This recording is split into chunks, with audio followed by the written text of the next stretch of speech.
Well, we've got Lee Elliott here today in Amsterdam. Welcome. Thank you. Great to be here.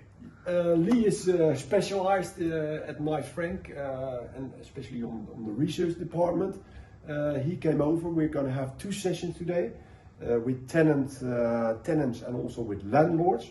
And we're going to talk a little bit about the evolving market of real estate.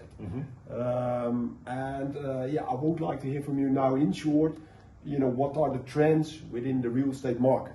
Right. So, we're here to talk about really office occupancy and how office occupiers are thinking about space.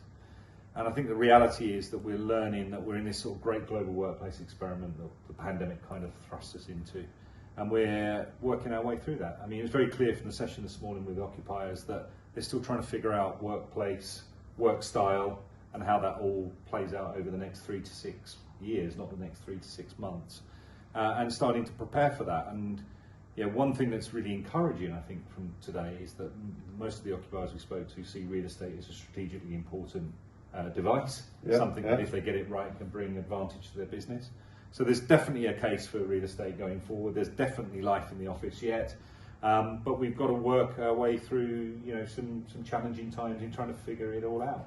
Yeah, my impression also from this morning is that they're still very hesitant. So they see that they need to do something, but they're not really implementing it yet. Is that the overall feeling you get? Yeah, I think it's very much a market at the moment of plan rather than execute. So I think there's lots of work going on behind the scenes. The macroeconomic environment is obviously a little bit more fragile than it was even 6 months ago. Capital expenditure limits have been put in place. Headcount growth is probably not there. No. This is all stuff that came out of our sentiment index. But I think what that really means is that occupiers have applied the brakes somewhat and only really acting if they have a lease event that forces their hand. And that's okay. I think I'm of the view that occupiers are being much more considered about their next steps, taking their time to think about it, to evaluate their experiment they've been in, and then progressing from there. So I expect to see across the world increased momentum in occupational markets as we go through the year. Okay, then we've got a second session coming up. We have. I guess that's going to be more challenging. It's with the landlords. So what's your view on their position? I think landlords are finally recognising the customer.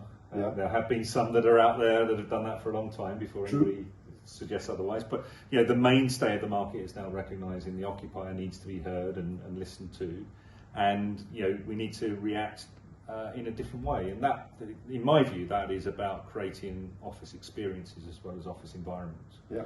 So, coming into Amsterdam or walking around markets around the world, lots of great buildings, lots of great physical environments that are created by the landlord community. But we've got to start thinking about how we make people feel when they use those buildings. So, higher levels of amenity, higher levels of service.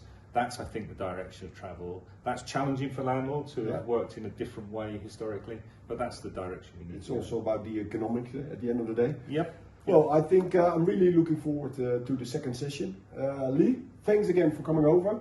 Cheers. Most likely the real estate market will be evolving, so next year you will be back and then we'll start the session all over, and hopefully what we have told them today is actually gonna work out. Let's hope so. All right. Cheers. Bye-bye.